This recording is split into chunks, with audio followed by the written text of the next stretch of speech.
Good afternoon, and welcome to today's CSL in session, Getting Unstuck, the Secret Lives of Procrastinators. My apologies for having to delay this by a week. We were supposed to do it last week, but I got called out of town unexpectedly, so I thought it was funny that we had to put off a session on procrastination, but we are thrilled that you could join us today. We are also recording today's session.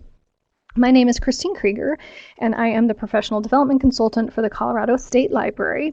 And before we get started, I just want to briefly introduce you to CSL in Session for those of you who may be unfamiliar with our monthly program.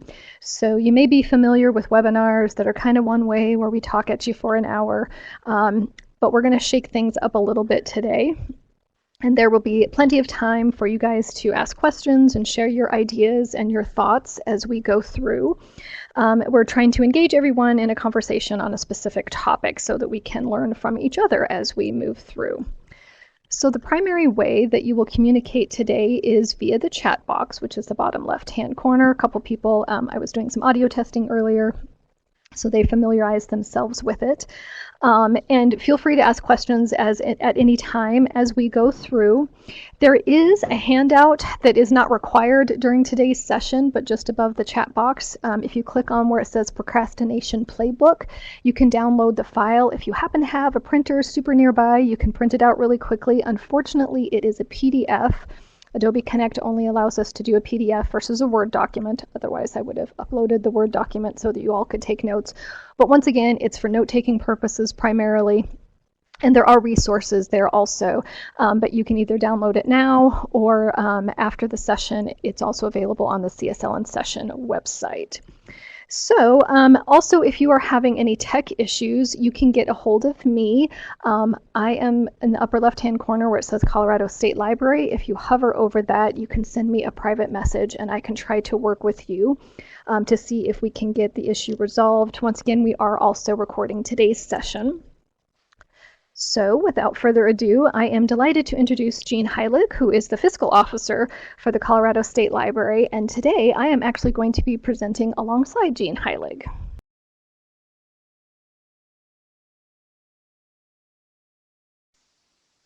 Hi everybody, this is Jean Marie. I'm thrilled that you all are joining us today for a session on procrastination. As you'll soon find out, I am a recovering procrastinator as well as Christine. So we both learned a lot in doing the research for this presentation, and I think that you'll be able to walk away with a few action steps that you can take once you leave, once we're completed here. But thank you again for joining us. So let's go ahead and get started. I love this quote from Pablo Picasso: "Only put off until tomorrow what you're willing to die having left undone." And every time I teach this session, I think about my will that I have to make, that I've been dragging my feet on. I mean, who wants to think about our demise from this world? Now, when I first started doing this presentation, I was reading some information in the literature, and it was an article from Mind Tools, and actually it's on the list of resources for you. And the way the article starts, it says, "Have you eaten your elephant beetle today?" In other words, have you done that task that you really don't want to do, but know that you have to do it? If you regularly put off tasks like this, you need to admit to yourself that you're procrastinating. Well, that's as far as I got when I was reading the article. Can anybody guess why? Write in the chat box if you can figure out why I quit reading the article then, and it took me 2 months to get back to it. Oh, we've got somebody typing. Went down the rabbit hole on Wikipedia. Absolutely. I love it. Because, of course, I had to figure out what the heck an elephant beetle was. I had no idea. So then, yes, I did. I went down the rabbit hole, and I ended up there for a very long time because I wanted to make sure that I didn't have to worry about elephant beetles invading my house. But fortunately, I found out that they live in Mexico, Central America, and South American rainforests. And I know the rest of you are curious, too, so I had to put a picture up there of him.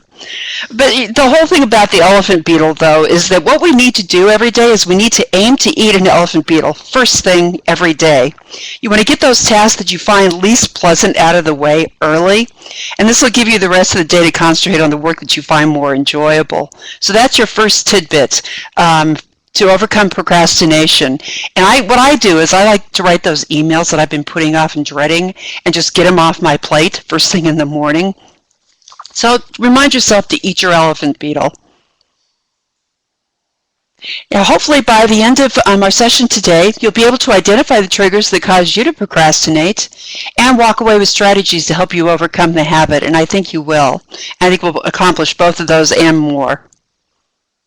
Did I then edit the Wikipedia article? Yeah, I probably should have, because I am now an expert on elephant beetles, let me tell you. Let's talk about a couple of definitions here about procrastination. You know, procrastination is a very active process. You know, and a lot of people think that if you're a procrastinator, then you're basically lazy, and that, you know, there couldn't be anything further from the truth, because actually procrastination is really an active process. You choose to do something else instead of the task that you know you should be doing, whereas in contrast with laziness, it kind of suggests apathy and inactivity and an unwillingness to do the act. So there's definitely a difference between the two of them. And also, you know, procrastination usually involves ignoring a very unpleasant task, but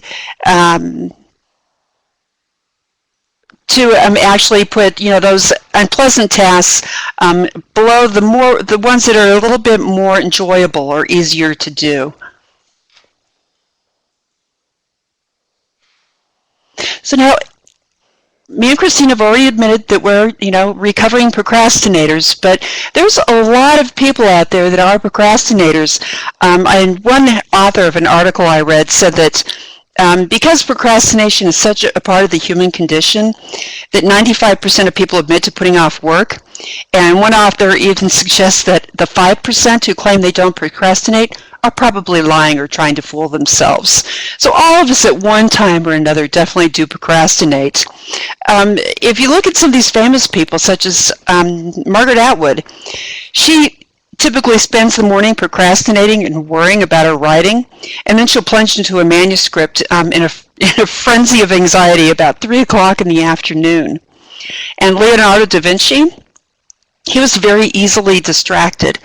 His talents and energy were often wasted in doodles and unfinished projects.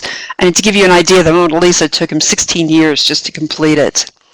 The Dalai Lama said that when he was a student, when he was younger, that only in the face of a difficult challenge or an urgent deadline would I study and work without laziness. Clinton, Al Gore said that he was punctually challenged, and his wife Hillary said that it was maddening to try to keep him on any kind of a set schedule. And Douglas Adams says that he would drink cups and cups of tea, take long baths, and spend days in bed, where those are kind of his way of putting things off what he should be doing. But what this did is it actually required his editors to lock him in a room, and they would scowl at him until he started producing, until he started writing. That's kind of a silly way of looking at how procrastination does affect everybody. So why do we care about procrastination? Who cares? You know, basically, we don't get into a whole lot of trouble when we procrastinate and put things off. And we'll look a little bit at that a little bit more too. Why do we care so much? Because, you know, there's a lot of things that are involved with procrastination that we may not really be aware of. First of all, the stress of getting a project done. Because we're putting it off and we're leaving it until the last minute, if we end up doing it at all, it's a lot of stress involved in that, and we know what the, you know, physical ramifications of stress are. Many times, because you are cramming at the last minute, trying to get it done, that the work probably isn't up to snuff. It's not the best work that you could be doing on a particular project.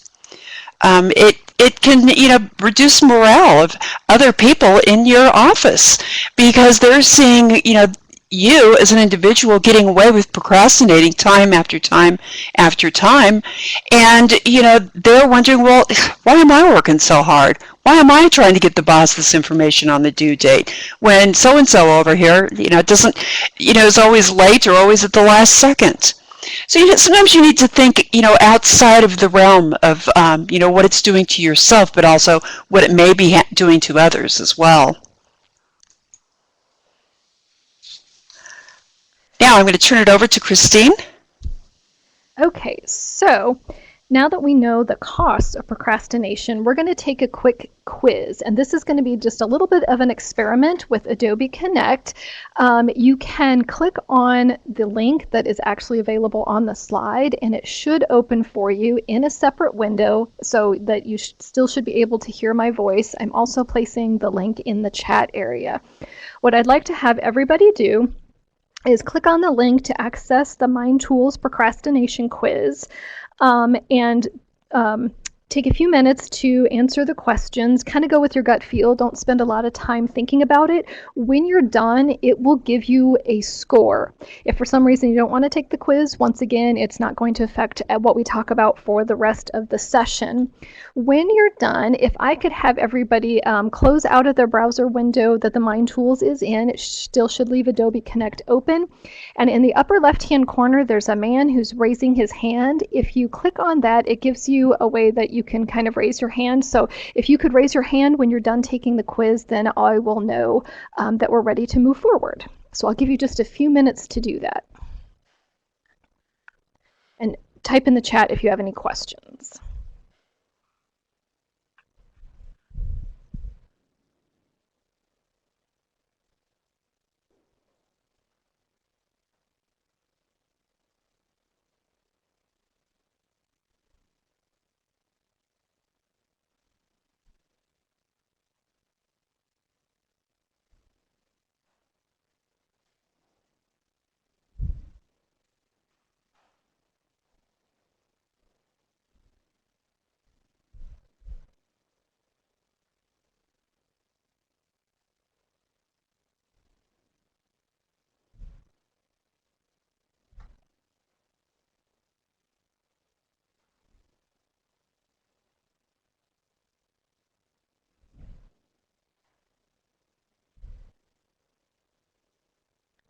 We'll give you just about another minute to finish.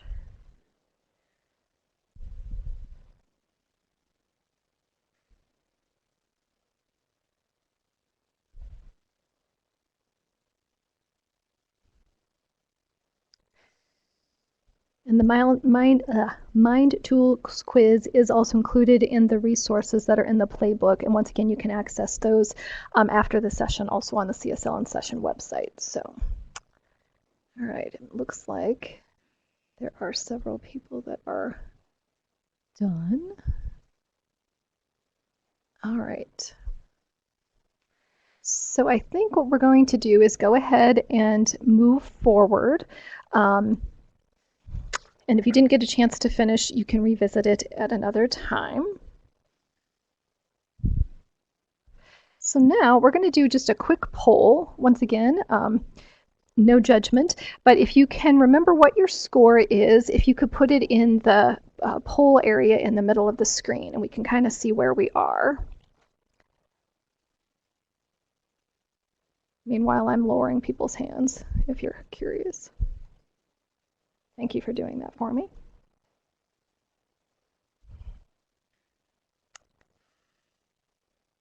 Okay, give you another couple seconds to enter your score in the score range here. All right, so if you didn't have a chance to see it on the Mind Tools page, if you happened to score a 46 through 75, you are not a systematic procrastinator. So there are at least 3 of you who could probably log off for today. Just kidding. You might be able to get some tips that might help you or a fellow, somebody maybe that you work with or live with that is a procrastinator. If you scored 31 through 45, you're a mild procrastinator, and we're going to talk a little bit more about why people procrastinate, and that might resonate with you moving forward. And for those of you that scored 15 through 30, you're a full-on procrastinator along with Jean and I, and it may be causing you stress, causing you to miss deadlines, and so we're going to talk a little bit more about strategies that we can do moving forward. So thank you all for taking that quiz with me.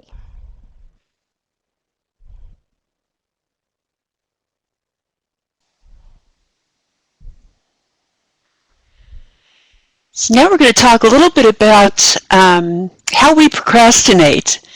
Now, I'm on the left there. I'm the cleaner. And to really grasp how bad this is, I hate to clean. I absolutely hate to clean. I've just gotten to the point where, my house isn't, cluttered or anything, but, it needs to be dusted. It needs to be vacuumed. So I just don't really invite people over past the front door. So that's the way I take care of it. But, if I've got something that I'm supposed to do, like a project that I really not real crazy about, I'll tell you what, I'll clean everything. I was cleaning the grout around the kitchen sink the other day because I didn't want to do something. I mean, it's that's the way I procrastinate, is I will clean. In fact, you should see my office right now. It's spick and span. It's all because of procrastination. Then there's Christine. So I am a list maker. So how many list makers do we have on the call here? Like, lists are kind of the way that we function. But for me, this can go, there we are. I see you guys. Yay. This goes beyond kind of getting organized, but it can become kind of a self-soothing mechanism for me.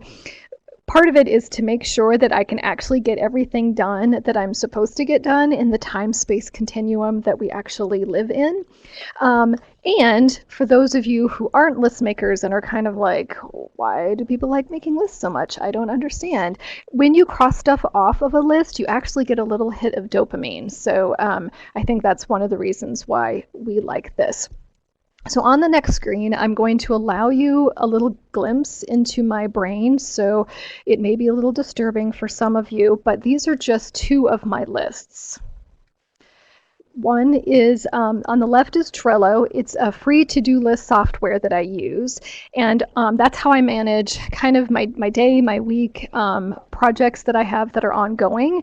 And then on the right is a handwritten list that I do typically on Sundays. Once again, kind of planning my week, so that in and of itself is not bad. But where it gets out of hand is that when I get anxious or really don't want to start a project, I start fiddling with the due dates, probably moving them forward in time. I'll rewrite the list. My handwriting's not great, but if it gets too scribbled out or that kind of thing, then I kind of have to redo it. So basically, I spend a lot of time making lists instead of actually doing the stuff that is on the lists. And then there's this guy, the panicker. So how many panickers do we have in the room? I think most of us, if we are procrastinating at some point, we are like, okay, I've waited too long and I can't possibly do the things that I need to do. So I see several people raising their hands. So now we're going to kind of go to you guys, and we're curious about the ways that you guys procrastinate. You can type in the chat area and let us know, what are some of the things that you do to procrastinate?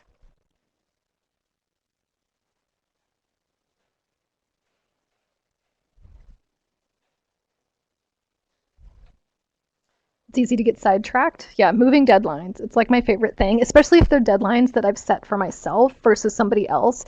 If somebody else gives me a deadline, odds are I'm going to meet that deadline. But if I set it for myself, yeah, working on the things that are least important, because like you don't have to worry as much. Rabbit holes, move presentations, weed the garden, laundry, dishes, Facebook. Christy is now invited over to my house so she can do some of my chores. Spending time doing nothing, yes, or doing lots of research. Yeah, that's another good one. Planning and planning.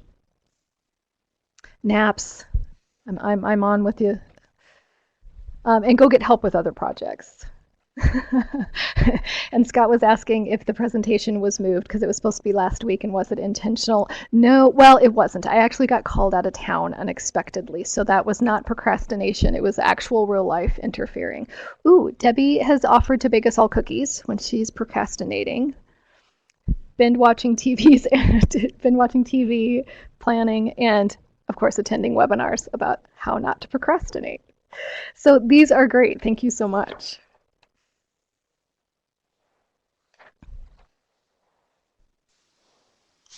So, what's the number one reason why we procrastinate? Well, it's because we can. The majority of the time, things will still get done and no real consequences are suffered when we procrastinate. For example, we get away with it as students, cramming for tests at the last minute. As adults, changing our minds and deciding not to do the task after all.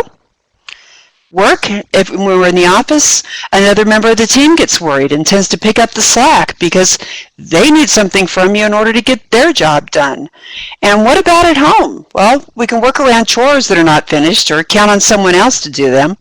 But we may suffer the consequences, but they're not substantial. For example, if you're late in paying your credit card bill, so what? You pay the late fee and you manage it without the extra money for the month. We tend to live in a world of extra chances, such as the IRS. We get multiple alerts. I know on some of my bills that I have, I get emails, I get text messages, I get all kinds of advance warnings that things are going to be due. So, really we do kind of get the get out of jail card a lot when it comes to procrastination. So now let's look at some of the, why do we procrastinate? Some of the reasons why we do. First one is the worrier.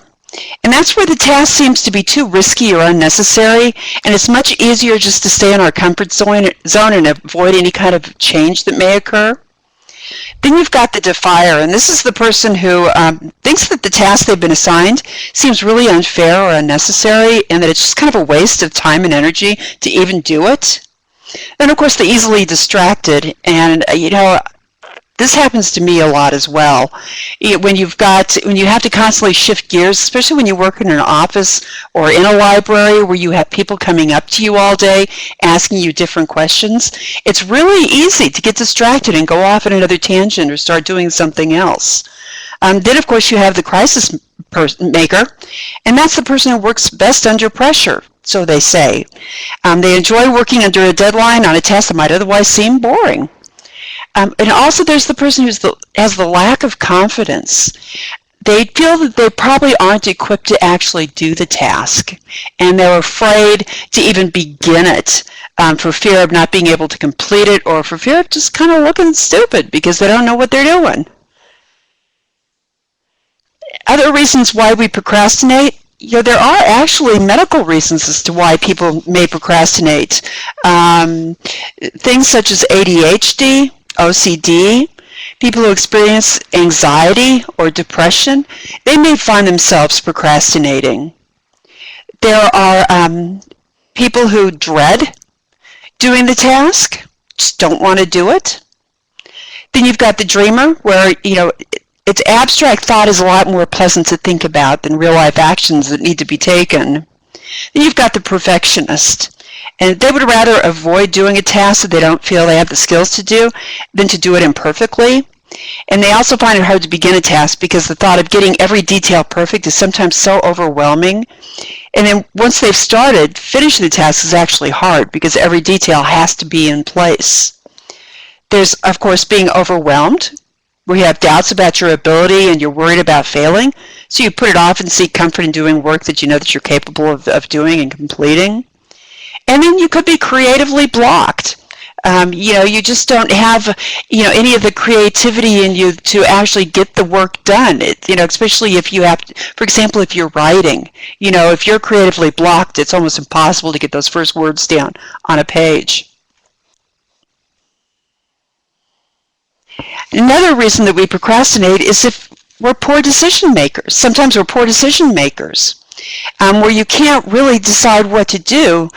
You'll likely put off taking action in case you do the wrong thing. So if you can't make that initial decision, then forget it.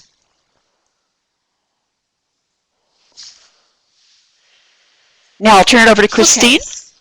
Okay. Thanks, Jean. So as part of the session, we said that we would help you identify strategies for overcoming procrastination. And one way to do that is to develop an action plan. So we're actually going to, as we go through the rest of the session, walk you through the steps of a solid action plan. If you did have a chance to print off the procrastination playbook, there are kind of templates that you can use. If you haven't had a chance to, don't worry, you can just grab a piece of scratch paper. So the first part is creating a project list, and one that is better than the project list that I showed you as my list examples. So to start, I want you to think of 5 things on your work to-do list that have been there for more than a week. and jot those down just on a piece of scratch paper if you don't have the playbook. And then for each of these, so you're going to write down what the project is, the deadline, and the impact of finishing it or the consequence of not finishing it. And impacts and consequences could include things like official reprimands, missed deadlines, maybe disappointing someone, perhaps a lost opportunity. Maybe there's a job that you wanted to apply for, and if you don't get it done, obviously you can't get the job if you don't apply. So we're going to give you just a minute or two to kind of jot down some of the things that are currently on your to-do list. And this will be just for you.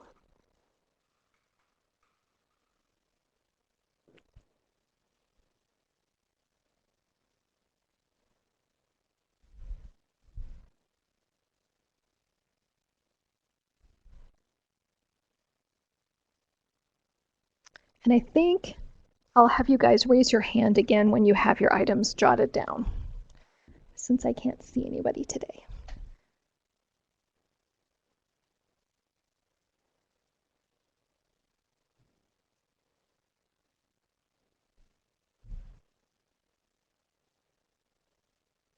Yeah, it would be nice if we had background music. I would offer to sing, but I don't think anybody wants that.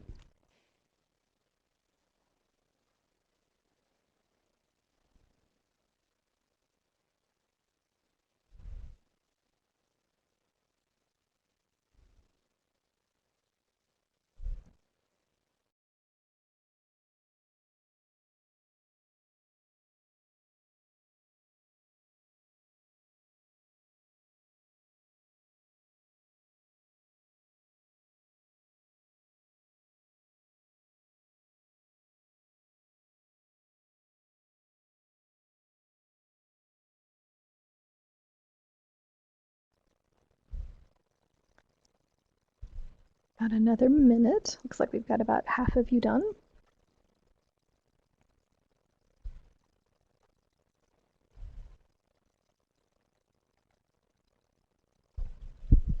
Yes, the Jeopardy theme. Maybe we should all have that playing in our heads whenever we have a deadline, so that we'll know that it's urgent. That could be a strategy.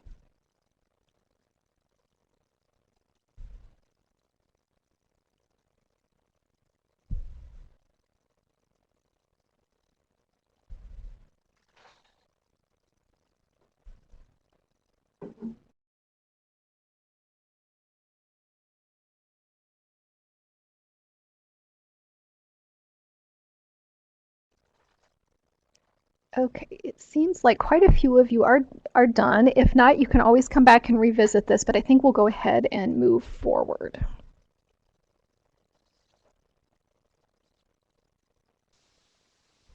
Great, thanks, Christine.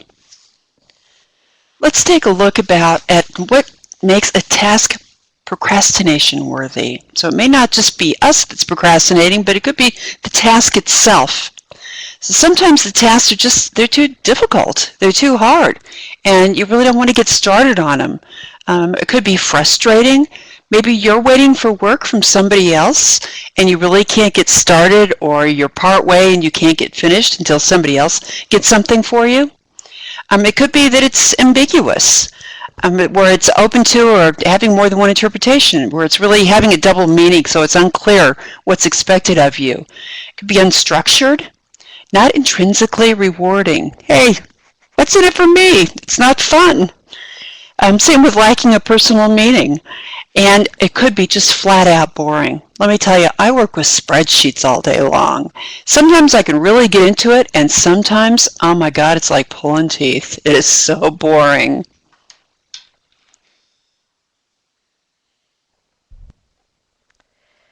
Okay, so now that we know, once again, kind of why we procrastinate, and we've jotted down some things that we've maybe been procrastinating on, we need to think about how we can prioritize our work.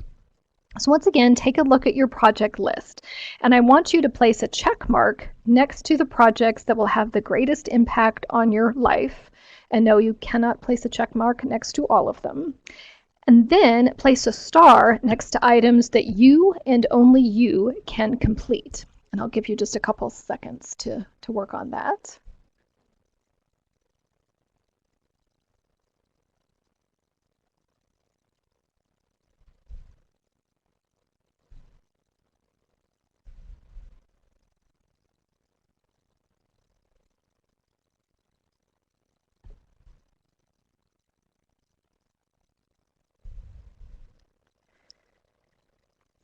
Okay.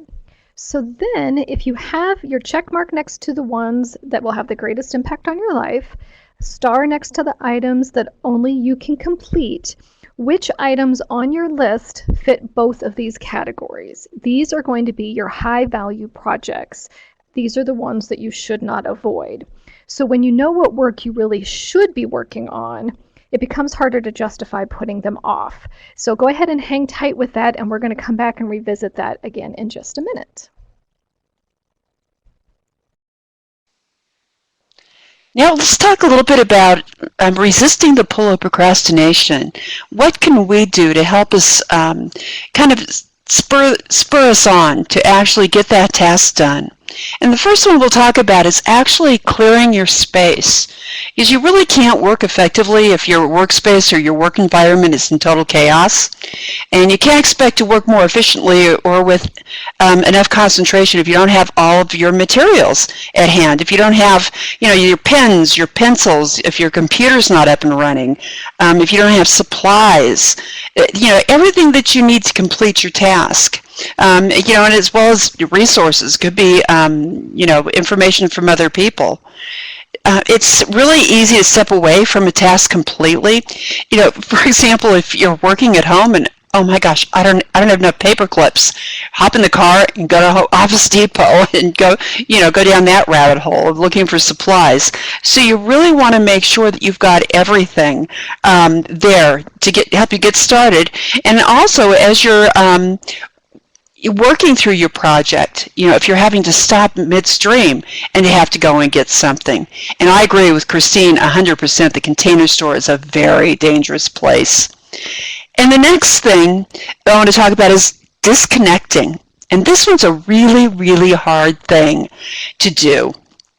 Because how many times, think about it, when you're working on a project or on a task, are you interrupted by email? For example, if you're typing on your computer and all of a sudden that little box pops up on the bottom right of the screen saying, that you've got an email, well, of course, what's the first thing you do? You go and read the email. You need to turn those little alerts off or shut down your email program so that you don't get those little messages. Also, we tend to look at social media a lot. Whether you're a LinkedIn, Facebook, Twitter, whatever you are, whatever junkie you are, we tend to check our social media accounts a lot. Texting is another issue where we're constantly texting each other back and forth. And the thing that you really want to do is try to minimize these distractions as much as possible. And as hard as it can be to put our phones away and to put our phones someplace where we can't see them, you might want to try that, putting it in a drawer, turning it down to a vibrate, or turning it off completely so you're not hearing any of those hundreds and millions of chimes and music and bells and whistles or whatever that go off during the day. Here where we work, our office, when I first started working here, and this has been over 10 years ago, but we had a real problem because our building is open to the public, and we would have a lot of theft going on. Purses, you couldn't leave anything on your desk and walk away from your desk. So I got into the habit of always locking up my purse, which has my cell phone in it. And even though it's not a concern anymore, I still find myself locking up my purse, locking up my phone, and I don't leave it sitting out on my desk anymore. And it really does make a big difference. Save those, your email, your social media, your texting, save that for your break, for your lunch, before and after work. Or even, as we'll talk a little bit in the next slide, about possibly rewarding yourself by getting to spend, 10 or 15 minutes on your social media. And the next one is, public commitment. This one's a really good one. It's about telling people that we're going to get something done can powerfully amplify the appeal of actually taking action, because our brain's reward system is so highly responsive to our social standing. It really matters to us that we're respected by others. What do they think about us? And this even expands out to complete strangers. We don't want to look foolish or lazy to other people. So by daring to say, I'll send you the report by the end of the day, we add social benefits to following through on the promise, which could be kind of just enough to nudge us to bite the bullet So, and a lot of these are principles of self-help groups. And then the next one is to motivate yourself. And this is where you really want to rephrase your internal dialogue. So, the phrases need to or have to imply that there's really no choice in what you have to do. This can make you feel disempowered, and it might even result in self-sabotage. However, you turn that around and you say things such as, I choose to do this, it really implies that you own the project and that it can make you feel more in control of what your workload is. Let's go to the next one. Scheduling. And this is something that you've been working on with Christine in this webinar, is by prioritizing your goals and by actually making them time-bound. Saying that you will get such and such done by such and such time. It can really help get through a project. And then again, and we've mentioned this a couple of times, is to confront the downside of inaction, where because if you really think about, what are some of the downfalls? What are some of the penalties if I don't get this done, or if I don't do this in time, or if I wait to the last minute? Could it be that you're disrupting teamwork? Are you reducing morale in the office or in the library? Are you producing poor quality work? Could you be doing better quality work? So take a look at it from that angle as well. And then this is one of my favorite ones. Do something, anything, to get started. You need to identify the very smallest first step, something that's so easy that even your present biased brain can see that the benefits outweigh the cost of the effort. And you want to work within your resistance level. When a task sets off procrastination triggers, we tend to resist doing it. So let's say you have to wade through, a dense piece of research for an upcoming project.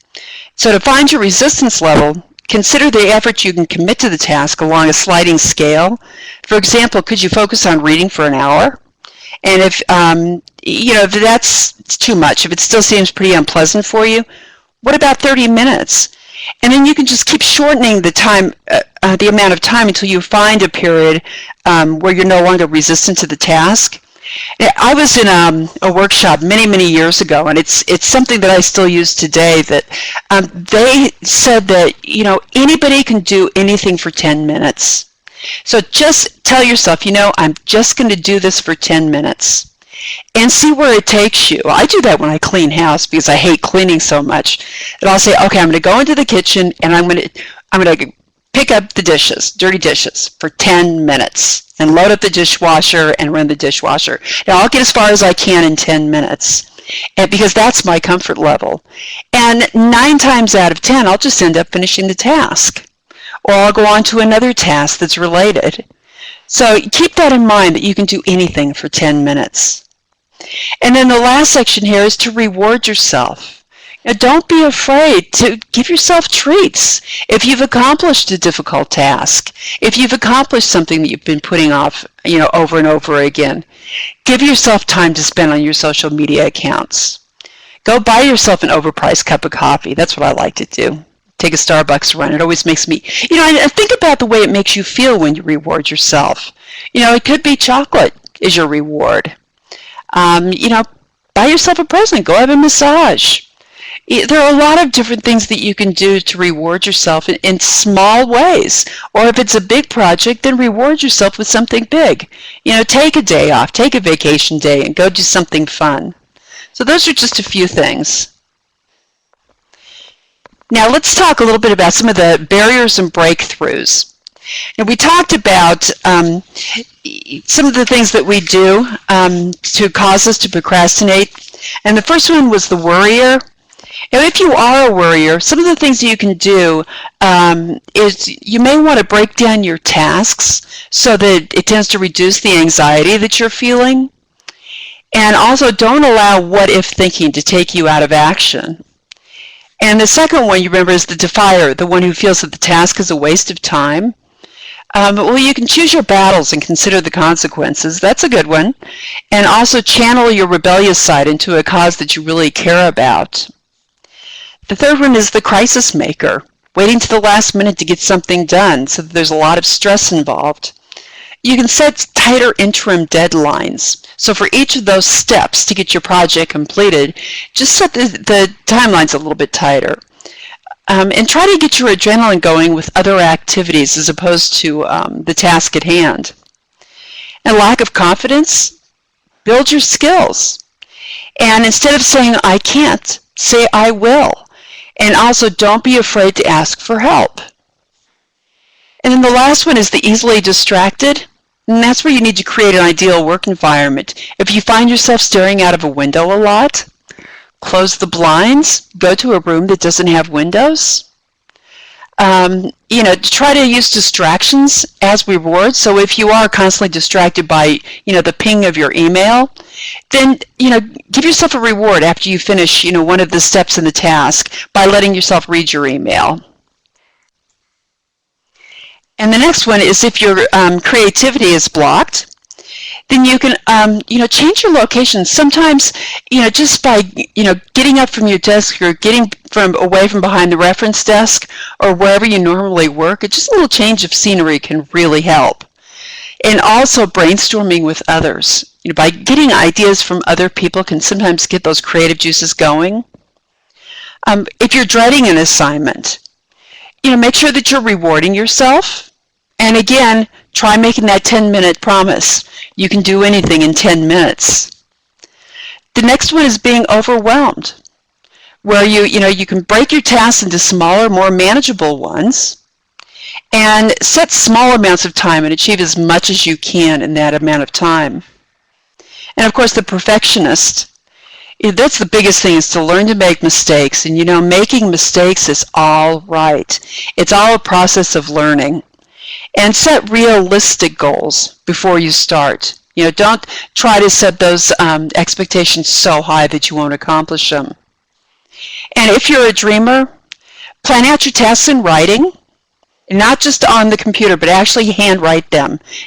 Be active about it, and schedule time for creative daydreaming. Allow yourself to do that. We all need a certain degree of that, but give yourself time. Actually put it into your work schedule.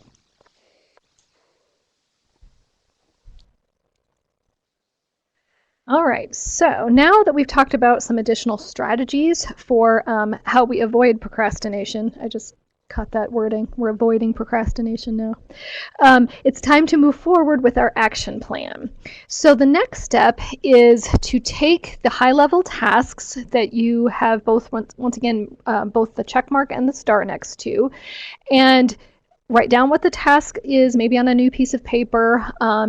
Put a new deadline on. Once again, these are things that maybe the deadline has passed, so we need to give it a new deadline, and like a deadline of 3 p.m. this afternoon might not be realistic. And then start breaking it down into smaller pieces. So you've got your project. How are you going to break it down into smaller tasks? And then if you have a minute, you can prioritize it. So I'm going to give you guys just a few minutes to work on this. Once again, this is just for you. And you probably are going to have to revisit this later, but we want to give you a chance to start on this. And as you're working, if you have any questions, just let me know.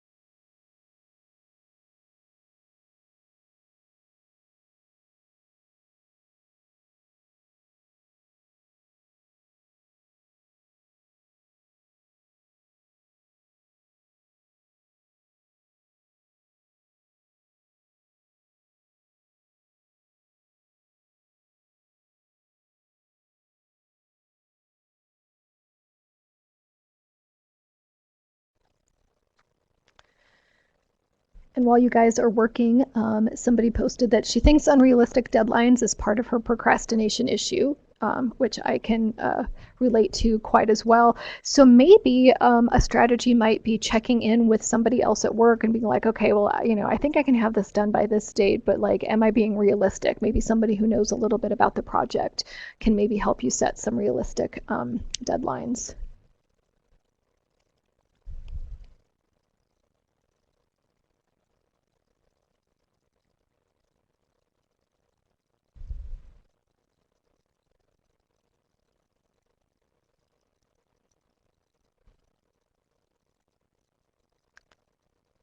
So take just about another minute to work on this. Once again, you probably will have to come back and revisit it.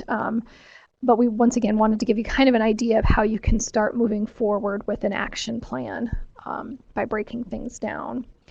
If you happen to be working quickly, once you have things broken down, then you can also prioritize those chunks, those little tiny tasks that are kind of part of the bigger picture.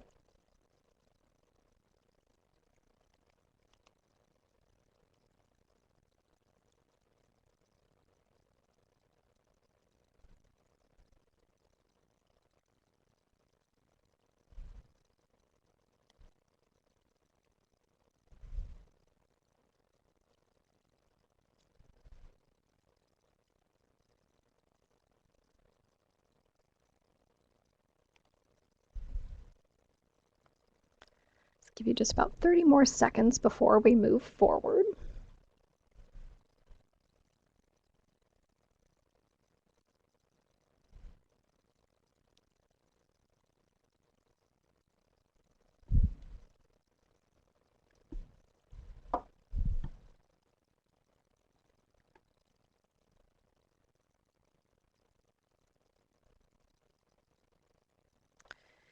Okay, so we're going to leave this here, and you guys can revisit it again at a later date.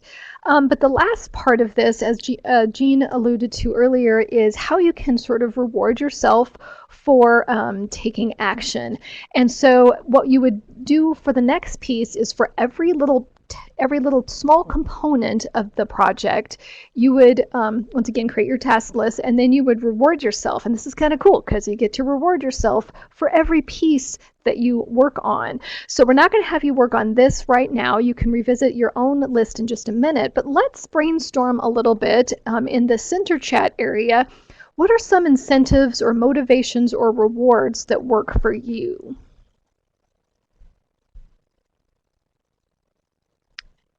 You can type that in the main chat area there. And Diane makes a good point that procrastination is easier when a deadline is several weeks away. And I think that's where chunking it can actually help. So maybe in addition to breaking it into pieces, you can give yourself shorter deadlines for like the first piece of the puzzle, and then one that's a little bit further away. So you still have deadlines that are coming that eventually get you to the project. Because once again, like, how is it already almost October? Like, that's kind of freaking me out a little bit. And then there's Christmas. It's like right around the corner. So I've helped now some of the worriers worry a little bit more. So we've got people that like shopping, coughing, not coffee, not coughing, playing games online, buying a book or a movie, walks, getting outside, getting away from, just getting up and getting away from the desk. So going out. Jean Marie will leave us after the webinar. She promised me that she won't go for a walk until we're done with today's session. Oh, good, Diane. I think that's what I try to do in terms of getting shorter deadlines. Once again, if I set them myself, they're easier to move, but it's a step in the right direction. M&Ms. Yes, chocolate I think is always a good one. You know, maybe calling your best friend, or, you know, planning a lunch. Sometimes when I'm finishing a project, I'll plan like a lunch with one of my friends or colleagues or something like that. All right, these are great ideas for how we can reward yourself. We're going to move on here. Yeah, and juggling too many projects. You only have a finite amount of time at work. So hopefully, Julianne, that's where finding out what are those things that you absolutely positively have to get done or that can't be delegated. Because I know I have stuff on my list that I haven't touched in like a year. And if I haven't touched it in a year, how important can it possibly be? And once again, this all takes time, and it may take also talking with your colleagues, your supervisor, that kind of thing, because a lot of times I think we all take on too much. I think that's kind of like a Western culture sort of thing.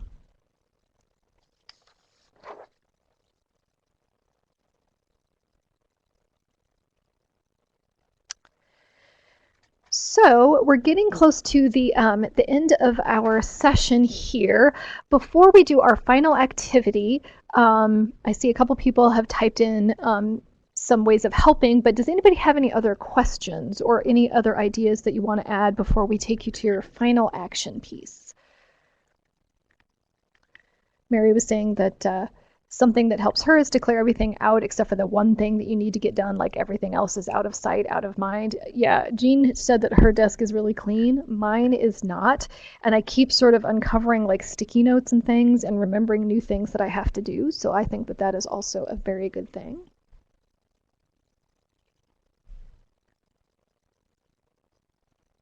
I see a couple other people are typing, so we'll wait just one more minute before we go on to our last activity of the day,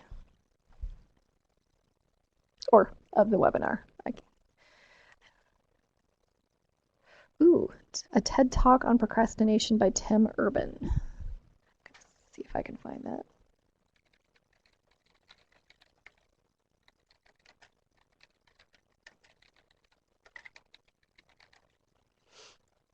Oh, and she posted it. Thank you.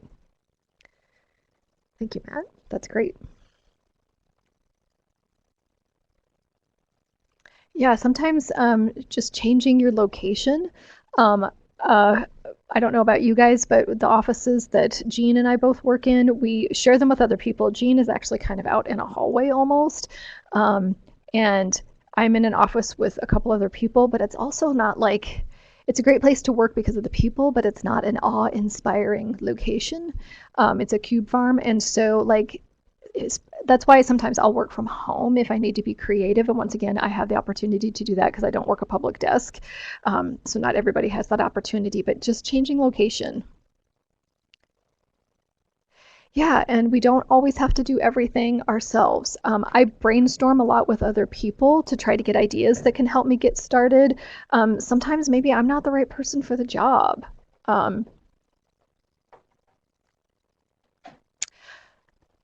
Yes. Yes, we can. I'll make note of that in the handout. I can update the handout so that the thing matches. Okay, so I see a couple. We're getting to the end of our session, and I know a couple of people have to run. But let's do our last activity here. What is one thing from today's session that you think you can take action on right away? What is something that you learned from today's session that you think you can start incorporating into your work so that you can start not being quite as big a procrastinator? So making lists, prioritization, breaking things down into smaller tasks, cleaning up the workspace. Excellent. Setting manageable goals and tighter deadlines. Yep. Yeah, I like the 10-minute thing. Sometimes just to get started, I think can really be why a lot of people procrastinate. Turning off email, setting closer deadlines. Excellent.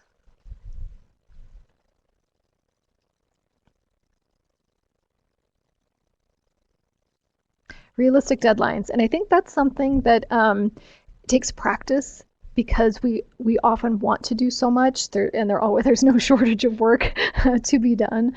And I think sometimes we just kind of have to practice being realistic with ourselves. These are great.